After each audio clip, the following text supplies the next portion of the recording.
사사기 11장을 보면 입다의 이야기가 나옵니다. 그 사이에 아비멜렉 사건이 나옵니다만, 입다 사건 하면 우리들에게 기억나는 내용이 무엇입니까? 입다는 자기 딸을 번제로 바친 사람입니다. 입다라는 인물을 떠올리며 그에게 일어난 사건을 생각할 때마다 도대체 우리는 사사기를 어떻게 이해할지 갈피를 잡지 못하게 하는 수수께끼의 인물입니다. 이 사람이 잘한 것인지 잘못한 것인지 우리를 상당히 혼란하게 하는 사람입니다. 일단은 사사기 11장 첫 절부터 기록된 위의 말씀을 보면 그의 족보는 이렇습니다. 그는 서자입니다. 집안에서 쫓겨납니다. 쫓겨난 후 살아남기 위해서 마치 임꺽정처럼 마른 불황당을 거느리고 일종의 산적이 되고 맙니다. 깡패 우두머리가 되었습니다. 사사기 11장 4절에 보면 얼마 후 암몬 자손이 이스라엘을 치려하니라. 암몬 자손이 이스라엘을 치려할 때 길르앗 장로들이 입다를 데려오려고 돕당에 가서 입다에게 이르되 우리가 암몬 자손과 싸우려 하나니 당신은 와서 우리의 장관이 되라. 입다가 길르앗 장로들에게 이르되 너희가 전에 나를 미워하며 내 아버지 집에서 쫓아내지 아니하였느냐? 이제 너희가 환난을 당하였다고 어찌하여 내게 왔느냐? 길르앗 장로들이 입다에게 대답하되 이제 우리가 당신을 찾아온 것은 우리와 함께 가서 암몬 자손과 싸우게 하려 함이니 그리하면 우리 길르앗 모든 거민의 머리가 되리라. 입다가 길르앗 장로들에게 이르되 너희가 나를 데리고 본향으로 돌아가서 암몬 자손과 싸우게 할 때 만약 여호와께서 그들을 내게 붙이시면 내가 과연 너희 머리가 되겠느냐? 길르앗 장로들이 입다에게 이르되 여호와는 우리의 사이에 증인이시니 당신의 말대로 우리가 반드시 행하리이다. 이에 입다가 길르앗 장로들과 함께하니 백성이 그로 자기들의 머리와 장관을 삼은지라. 입다가 미스바에서 자기 말을 다 여호와 앞에 고하니라. 재미있는 점은 이것입니다. 여기서 지금 입다가 모셔가는 길르앗 주민들, 길르앗 장로들이 입다와 주고받은 대화 속에서 우리를 혼동시키는 칭호가 나옵니다. 곧 여호와의 이름입니다. 그들이 주고받는 대화 속에 여호와의 이름이 주로 등장하기 때문에 양쪽이 다 신실한 사람들일 것처럼 생각이 듭니다. 그러나 그렇지 않습니다. 이 점이 곧 성세의 어려운 점입니다. 일단 자세히 보십시오. 입다가 어떤 사람입니까? 서자입니다. 성서에서 서자는 색깔이 정당한 주인공으로 등장하기는 틀린 사람입니다. 그 이외에 더 입다는 지금 도적질을 업으로 삼는 산적입니다. 이야기는 이렇게 시작하고 있는 것입니다. 암몬 족속이 이스라엘을 치러 왔습니다. 길르앗 장로들이 지금 누구를 모시러 왔다고 합니까? 여기서 저는 여러분이 놀라지 않는 것이 이해가 안 갑니다. 이스라엘 사람들이 국난 타개를 위해서 여호와 이외의 곳을 찾아간다면 우리가 이상해야 하지 않습니까? 바알신이나 아세라 신을 찾았다면 그런 대로 조금 이해가 갑니다. 왜 하필 입다입니까? 얼마나 수준이 낮은지 아십니까? 하나님이라는 신을 찾지 않고 다른 신을 찾아갔다면 어떻든 초월자라고 여기고 있는 것을 찾아갔다고 이해가 갑니다.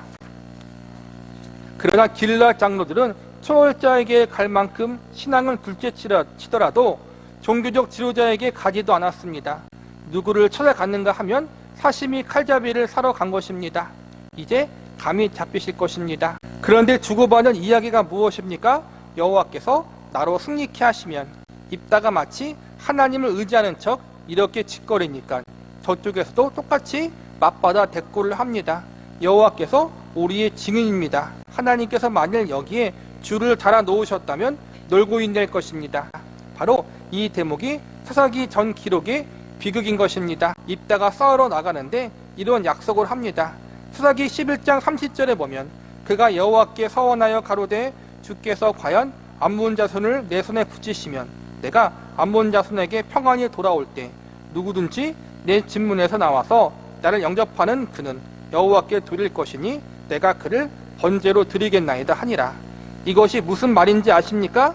입다가 얼마나 무지몽매한 사람인가 하는 증거입니다. 길르앗 땅은 요단의 서쪽이에요. 요단강을 건너기 전의 땅. 과거 므낫세 반지파와 르우벤과 갓지파가 양을 치기 위해서 요단강에 들어가기 전에 바산왕 옥과 시온왕을 물리친 그 땅이 길르앗 땅이거든요. 그 땅에 정착하고 있는데 암몬 자손이 쳐들어왔어요. 그런데 당시 막아낼 재간이 없으니까 그나마 싸움 좀 한다고 하는 입다를 부른 거예요. 입다는 서자, 첩의 자식이고 깡패, 건달이니까 싸움 좀 할 거 아니에요. 그러니까 그에게 부탁하는 거예요. 그래서 사사기 시대가 얼마나 암울했느냐. 하나님을 의지하지 않고 건달을 의지했다라는 거예요. 건달을 의지해서 전쟁을 나가려 했던 것이고, 그러면서 서로가 뭐예요? 하나님 이야기를 한다는 거예요. 이스라엘 국가는 10년 국가니까 입으로 그냥 하나님을 이야기는 하지만 그들이 갖고 있는 신앙이 진실된 신앙은 아니었다라는 거예요. 그게 반증하는 게 나오잖아요. 입다가 얼마나 형편없는 사람인가. 이 하나님께 서원을 하는 거예요. 그러니까 하나님 앞에 조건을 건 거죠. 하나님 이기게 하시면 내가 나의 가장 귀한 걸 주겠습니다. 어떤 귀한 거? 내가 전쟁에 승리해서 와서 내 집 앞에 제일 먼저 영접하는 사람을 하나님 앞에 번제로 드리겠습니다. 근데 보통 전쟁에 이겨서 가장 먼저 오는 사람이 가족일 거 아니에요, 그렇죠? 그러니까 이상한 걸 하는 거예요. 말도 안 되는. 하나님이 기뻐하지도 않는 것을 자기 스스로 그렇게 하는 거예요. 왜 이렇게 나오느냐? 이 학자들은 이방 신을 섬기는 영향 때문에 지금 이렇게 이야기했다고 그래요. 하나님은 결코 사람을 번제로 받지 않으시잖아요, 그렇죠? 그 당시 이방 종교들은 자기의 자식들 혹은 사람을 인신 공양으로 제물로 바치는 그러한 종교 의식이 있었어요. 그러니까는 입다가 그만큼 또 그 당시 이스라엘 사람들이 그만큼 하나님을 바르게 믿지 않고 있었다라는 거예요. 이게 참 아이러니하다라는 거예요. 하나님이 그런 사람을 쓰셔서 이스라엘 사람들을 구원했다라는 거예요. 그만큼 하나님이 쓸 사람이 없었다는 거겠죠. 또 어찌 보면은 이스라엘 백성들이 가나안 땅인 약속의 땅에 들어와 주인으로 섬겨야 할 자를 섬기지 않고 누구를 증인으로 섬기는가 하면 바로 이 산적 입다를 주인으로 섬기고 있는 것입니다. 우리가 분명히 알아야 할 것은 여기 입다가 어떤 입장으로 쓰이는가 하는 것입니다. 그는 잘난 사람의 입장에서 쓰이지 않았습니다. 입다를 들어 쓰신 하나님, 하필 이러한 사람을 들어 쓰시는 것은 암문을 치는 데 있어서 앞서 우리가 다뤘던 드브라를 들어서도 할 수 있었던 동일한 원리로 입다를 들어 쓰시는 것입니다. 우리는 마땅히 입다 들어 쓰시는 하나님의 뜻을 헤아려야 합니다. 서자요 깡패인 자를 들어서도 나는 암문을 쫓을 수 있는 하나님이다. 내가 너희의 하나님이 되느니 입다의 하나님이 되겠다. 이 말은 그런 뉘앙스를 가지는 말이기 때문입니다. 그 당시에 그렇게 들었을 사람이 없어서 하나님이 깡패인 입다까지 들어 쓰신 거라는 거예요. 이스라엘 백성들의 형편이, 신앙적인 모습이 그만큼 형편없는 시대가 지금의 시대였다라는 것을 하나님이 보여주고 있다는 거예요. 입다를 들어서 사사로 내세웠는데 이는 이스라엘 민족을 위해서 세운 일꾼이 아니라 여호와께서 이스라엘 민족에게 갖고 있는 그 분노를 표현을 입다를 통해서 쏟아내고 있다는 표가 사사기 12장 1절에서 6절에 가면 나타납니다.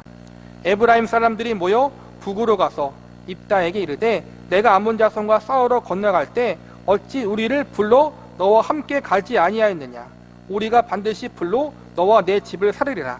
입다가 그들에게 이르되 나와 나의 백성이 암몬 자손과 크게 다툴 때 내가 너희를 부르되 너희가 나를 그들의 손에서 구원하지 아니한 고로 내가 너희의 구원치 아니한 것을 보고 내 생명을 돌아보지 아니하고 건너가서 암몬 자손을 쳤더니 여호와께서 그들을 내 손에 붙이셨거늘 너희가 어찌하여 오늘날 내게 올라와서 나로 더불어 싸우고자 하느냐 하고 입다가 길르앗 사람들을 다 모으고 에브라임과 싸웠더니 길르앗 사람들이 에브라임을 쳐서 파였으니 이런 에브라임의 말이 너희 길르앗 사람은 본래 에브라임에서 도망친 자로서 에브라임과 므낫셋 중에 있다 하였습니다. 길르앗 사람이 에브라임 사람 앞에서 요단 나루턱을 잡아 지키고 에브라임 사람의 도망하는 자가 말하기를 청컨대 나로 건너가게 하라 하면 그에게 묻기를 내가 에브라임 사람이냐 하여 그가 만일 아니라 하면 그에게 이르기를 십불렛이라 하여 에브라임 사람이 능히 구음을 바로 하지 못하고 십불렛이라 하면 길르앗 사람이 곧 그를 잡아서 요단 나루턱에서 죽였더라. 그때 에브라임의 사람의 죽은 자가 32,000명이었더라. 이 지역 감정적인 거예요. 요단강 이편과 저편이 어쨌든 지역적인 경계가 있으니까는 요단 동편에 들어갔던 지파들은 요단 서편, 요단강을 건너지 않았던 지파에 대한 그들은 약간 비아냥거리는 게 있었을 거예요. 우리는 약속의 땅에 있었지만 너희는 그렇지 않다. 그러한 감정들이 서로가 있었다는 거예요. 지역 감정이.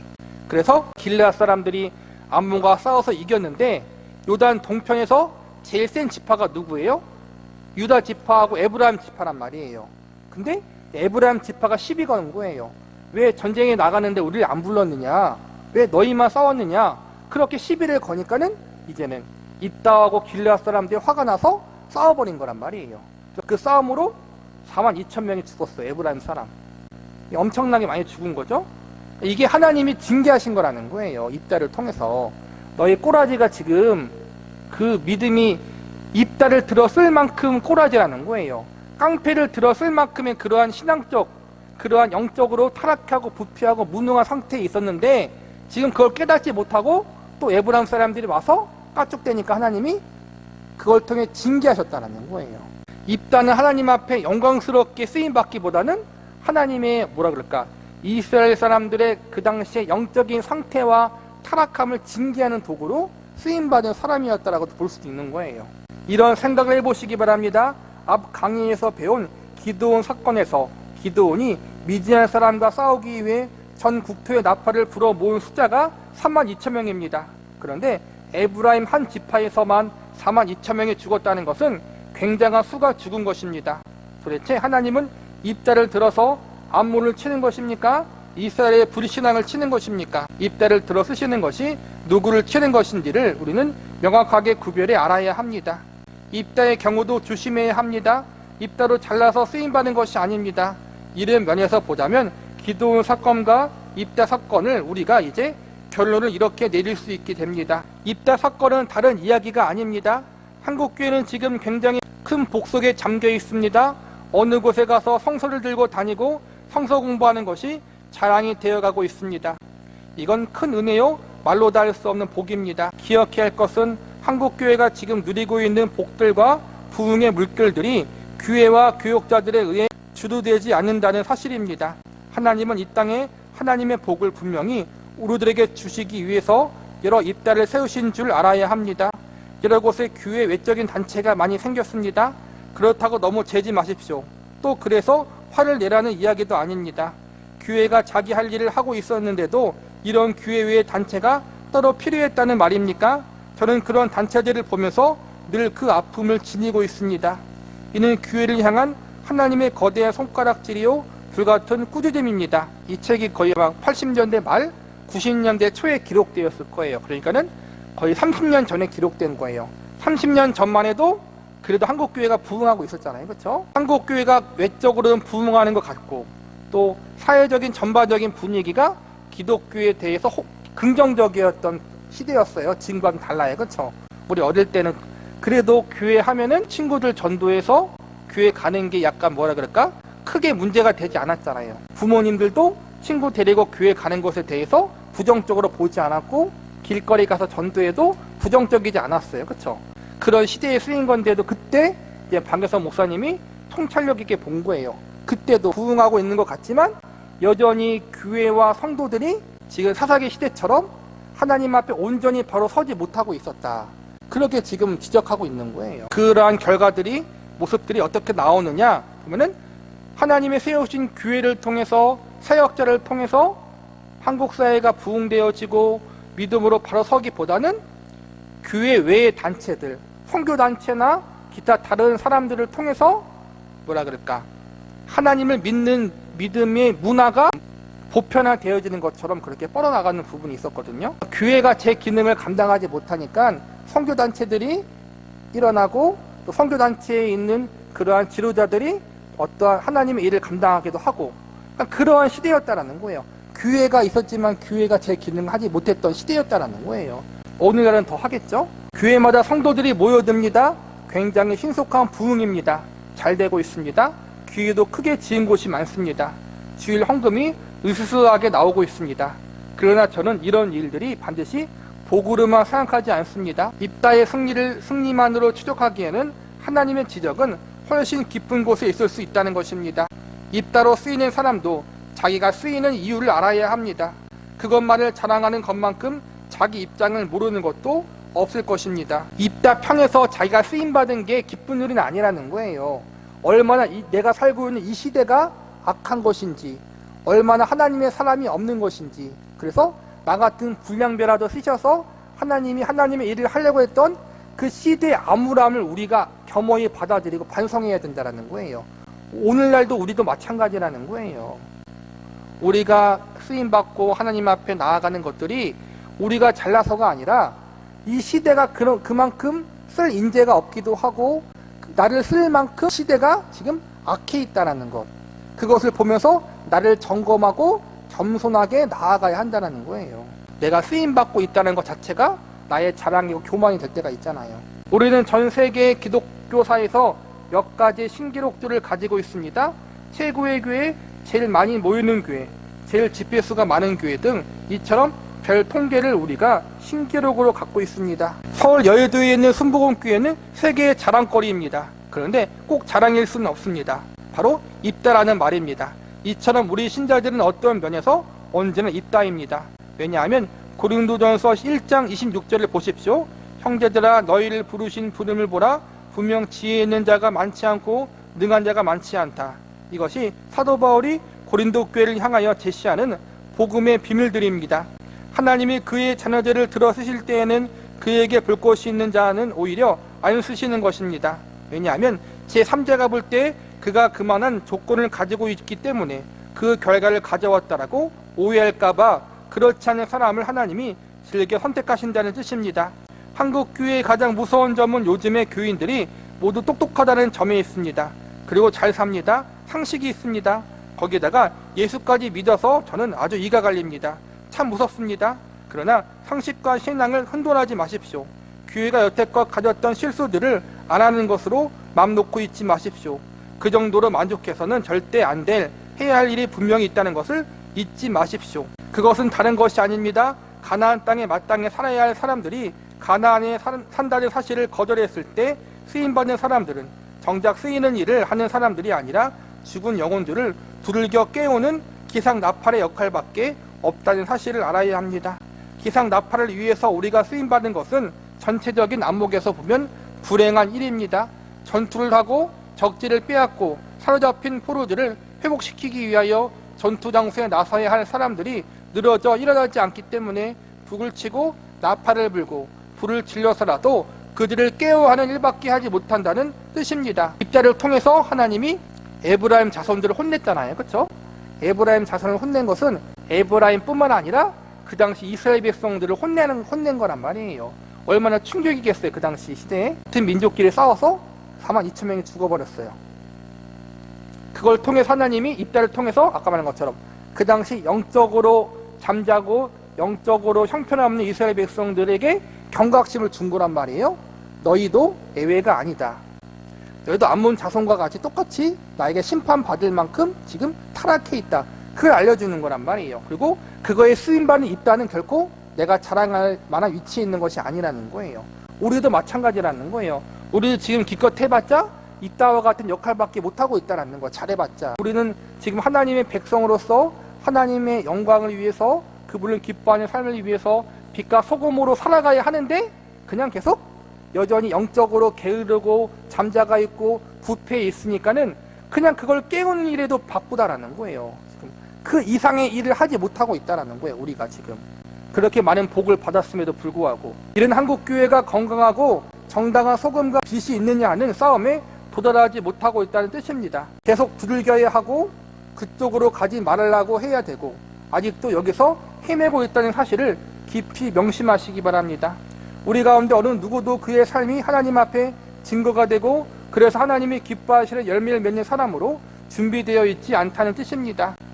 이러한 삶을 본질적으로 살아야 했는데 본질을 잃어버리고 지금 엉뚱한 것을 찾아 헤매고 있다는 거. 우리가 지금 물론 우리가 모두 이 자리에 오기까지는 분명 남들보다 한 걸음 앞선 것이 있고 큰 복속의 인도함을 받는 것이면 틀림이 없습니다. 그러나 지금 우리가 화금받는 것이고 두들겨지는 것이요 눈을 떠 내가 누구인가 무엇을 해야 하는가를 아는 정도밖에 아니라는 사실을 알아야 합니다. 깨닫고 보고 알아야 합니다. 안 하면 아무것도 아닙니다. 입다여 기드온에 불과합니다. 입다도 기드온도 하지 말고 다윗 통치하에 이스라엘이 되어야 합니다. 국가가 강력해지고 하나님의 통치권이 구석구석 펼쳐지는 그 사회와 그런 인생을 만들어내는 건강한 신앙 풍토까지 가는 것이 문제이지 이래서는 안 되겠구나. 그리고 이제부터 무엇을 해야 되는가를 깨닫는 것밖에 아니라는 점을 알아야 합니다. 하나님의 통치하심 가운데 우리가 살아야 하는데 지금은 딱 그거라는 거예요. 하나님의 통치함 가운데 살지 못하구나.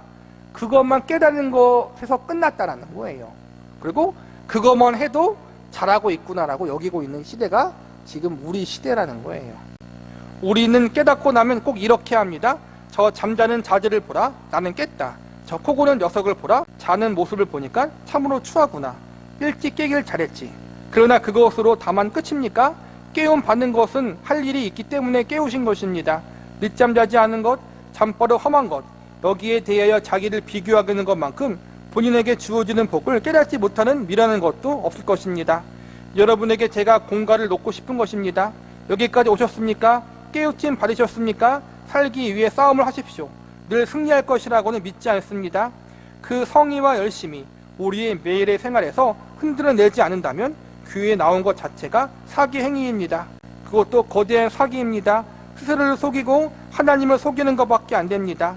신앙을 정절로 만들지 마십시오. 생활의 에너지와 내가 그렇게 살 원동력으로 가지 아니려거든 교회에 나와 그 자리에 있는 것 자체가 가증한 일입니다. 신앙을 폼으로만 잊지 말고 하나님의 백성으로서의 삶을 살아내라는 거예요. 오늘 당장 그렇게 살 수 있다고 믿지 않습니다. 그러나 최소한 고민은 해야 합니다. 최소한 고민해서 나는 왜 이렇게 못 사는가 하고 가슴을 쳐야 합니다. 소화불량에도 걸려야 합니다. 일차적인 증세는 앓으셔야 합니다. 이것이 제가 알고 있는 기독교입니다. 하나님은 살아계십니다. 제가 가장 두렵고 가장 담대한 이유가 여기에 있습니다. 하나님은 살아계십니다. 말 안 들으면 이렇게 짓밟으십니다. 기껏 입대를 일으켜 그 민족을 구하는 것이 아니라 두들겨 패십니다. 한국교회는 그동안 얼마나 많은 입다가 일어났는지 모릅니다. CCC가 일어나고 예배게이토가 일어나고 허대한 선교단체들이 일어났습니다. 이들의 활동이 한국교회에 도움이 되었는지 손해가 되었는지 그 사실은 따질 일이 못 됩니다. 많이 도움이 되었던 것만큼은 아프게 한 부분도 있었을 것입니다. 우리가 하나님의 사람으로서 정당한 자리에 있지 않은 것을 지적하기 위해서 하나님께서 교회 밖에 그들을 쓰신다는 것이 첫째 이유이기 때문입니다. 우리도 그렇게 쓰이는 사람이 될 것입니다. 정당한 입다가 되십시오.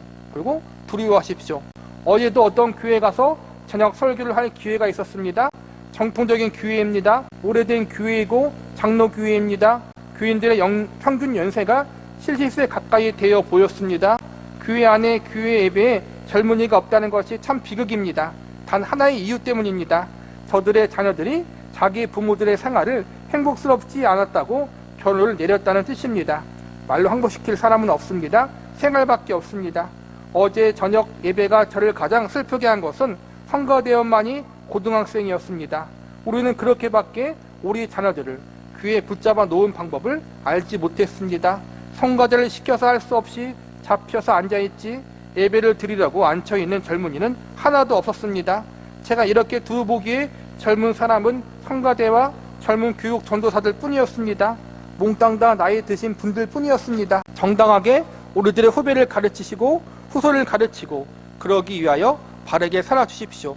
제가 여러분에게 결론으로 드리고 싶은 정말 뼈저린 권면입니다. 불신자들의 문제가 아니라 믿는 우리들의 문제라는 거예요. 결론. 믿는 우리들이 깨어서 빛과 소금의 역할을 감당하고 하나님의 백성으로서 하나님을 경배하고 예배하는 삶을 살아야 하는데 오늘 주일 설교처럼 우리는 자꾸 딴 걸 바래요. 성공과 건강과 물질의 복과 세상적인 복 거기에만 매달려서 정작 하나님 아버지 예수님을 사랑함으로 그분을 소망함으로 그분을 믿고 경배하고 거룩하게 살아가는 것이 아니라 뭔가 얻어내고 뭔가 경험하기 위해서 자꾸만은 순종이 축복의 열쇠다. 예배에 승리하자. 복받기 위해서 그러고만 앉아있다라는 거예요. 그게 틀린 말은 아닌데 그게 전부가 아니고 그게 본질은 아니라는 거예요. 우리는 본질이 아니라 자꾸만은 본질 외의 거에 기웃거리다가 어떻게 해요? 지금 혼나고 있고 지금 우리가 하나님 앞에 경고를 듣고 있는 거란 말이에요. 그 모습을 가장 잘 보고 있는 지켜보고 있는 사람들이 우리의 자녀들이라는 거예요. 우리의 자녀들은 그러한 모습을 보고서 아, 기독교 신앙이 이거밖에 안 되는구나 하고 교회에 안 나온다라는 거예요. 참 우리가 반성할 부분인 것 같아요. 진짜로 우리가 정말 이러한 부분들을 아까 말한 것처럼 깨닫는 것도 중요하지만 깨닫는 것에서 끝나지 않고 우리가 삶을 살아갈 수 있도록 힘써야 된다는 거예요. 저와 여러분이 이런 사실을 안타깝게 여기고 또 우리의 모습을 반성하면서 우리가 정말 하나님 앞에 정당한 믿음을 가지고 하나님의 백성다운 삶, 하나님의 백성으로서 갖고 있는 신앙의 본질이 무엇인지 늘 고민하면서 정말 신앙의 본질대로 하나님께서 기뻐하시는 그 삶을 살아나기 위해서 우리가 애쓰고 힘쓰고 기도하고 몸부림칠 수 있기를 바라겠습니다.